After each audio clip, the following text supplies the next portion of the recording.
Mudah dipaham dulu ya. Kemudian ada lagi darah yang keluar tapi tidak normal, atau tidak normal karena penyakit seperti bisul. Bisul pecah. Nah, ini hukumnya najis juga, dikit banyak najis. Kenapa? Karena darahnya itu sudah bercampur dengan nanah. Nah, kalau dia bercampur dengan nanah tidak bisa.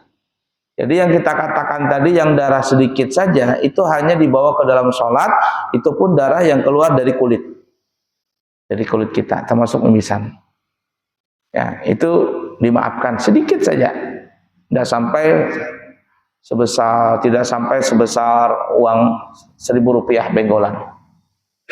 Udah ya, tapi selain daripada itu walaupun sedikit tidak boleh dimakan, diminum dan sebagainya, dan tidak boleh dibawa ke dalam sholat.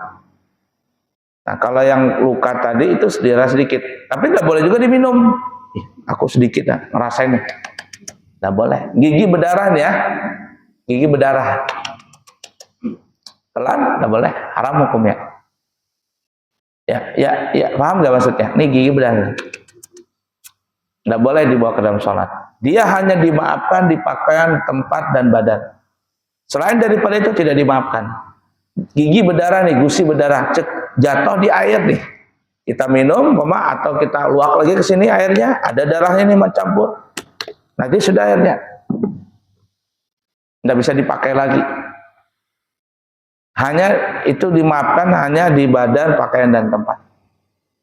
Mudah ya?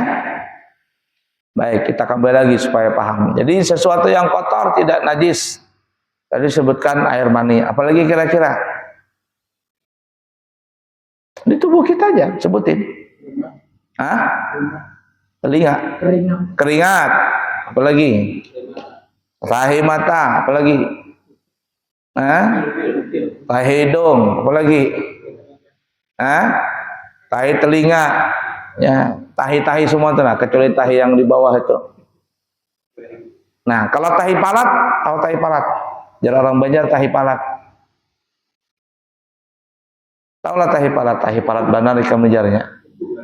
Ada, tahi palat itu adalah butiran kecil yang menempel di alat kelamin, di kepala alat kelamin yang belum berkhitan. Anak-anak tuh ini yang umpama nih, mohon maaf ya pahamnya. Nah, ini belum dikhitan. Nah, ini.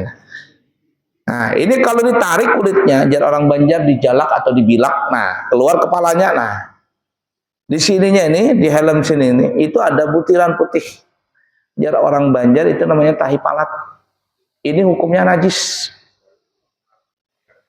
Kenapa najis? Karena itu bekas endapan-endapan dari air kencing yang di situ. Makanya kita laki-laki wajib berkhitan. Kalau kada berkhitan, dia di situ ada endapan air kencing, najis. Nah, tahi palat itu najis. Tapi kalau tahi hidung, tahi telinga, tahi apa lagi? Tahi gigi, ada najis. Ketombe, ya ada. Keringat, semuanya ada najis.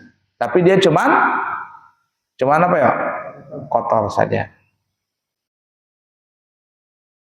Nah, kemudian yang halal tadi kita sudah sebutkan ya, halal setiap yang boleh dimakan kalau dia bawa soal makanan, setiap yang halal yang bisa dimakan, bisa diminum itu halal. Kalau dia halal bisa dimakan, bisa diminum, berarti dia suci. Nah, makanya timbul dua istilah tadi tuh. Setiap yang najis sudah pasti kotor, tapi kalau kotor belum tentu najis.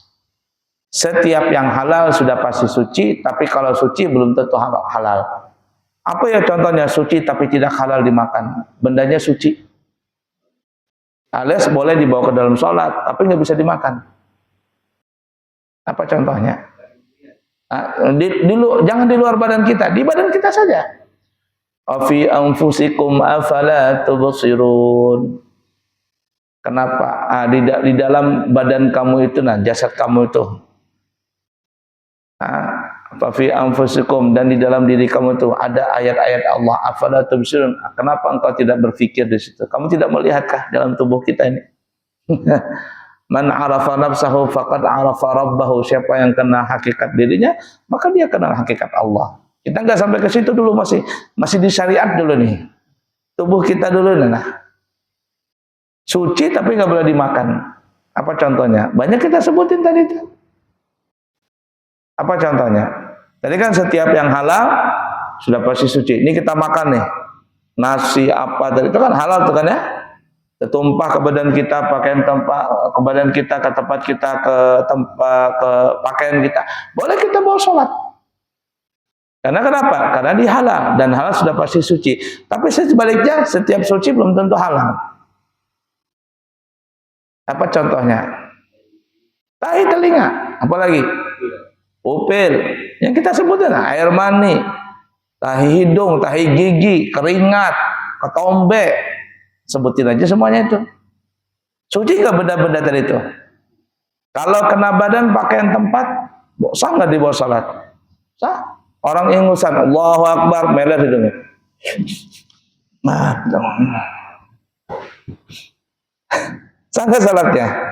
Sah. Kenapa? Karena bendanya suci. Nah, tapi kenapa tidak boleh dimakan? Boleh minum air mani? Boleh apa tidak? Kan bendanya suci.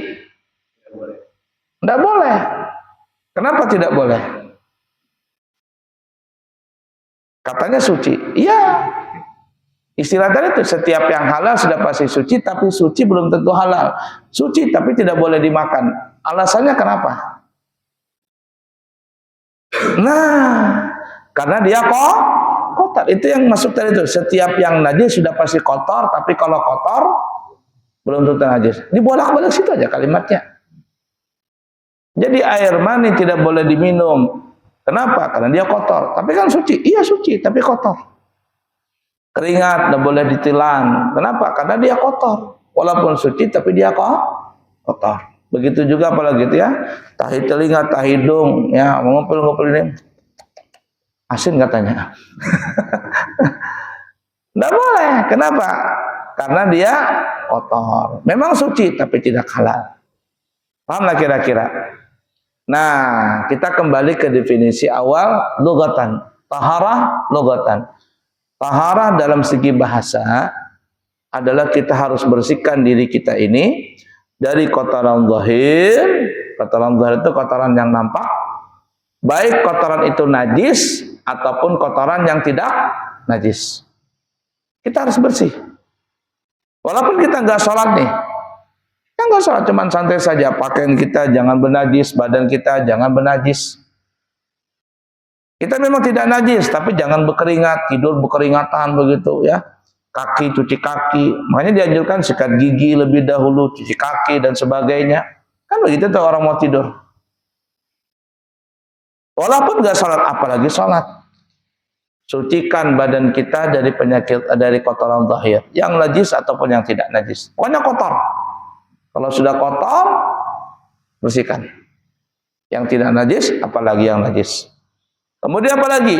Dan bersihkan dari penyakit, dari kotoran batin, maknawiyah, penyakit hati. Jauhkan dari iri, dengki, sombong, sum'ah, fudul. Fudul itu apa bahasa kita? Kepo. Nah, ini kepo nih penyakit zaman sekarang nih. Ya, pengen apa gitu. Kalau tahun 90-an, apalagi di bawah 90-an itu, orang kecelakaan pada kumpul semuanya. Ngapain? Ingin bantuin. Bantuin. Masuk tahun 2000 ke atas, 2005 ke atas, apalagi 2010 ke atas, orang kecelakaan, orang pada kumpul semua. Ngapain? Ngamera. Bukan ditolong, di kamera, difotoin kamera, di-upload. Tahun 2020 ke atas, bukan lagi orang yang mengamera, dia sendiri yang ngamera. Jatuh begitu, tertek. Aku lagi kena musibah katanya.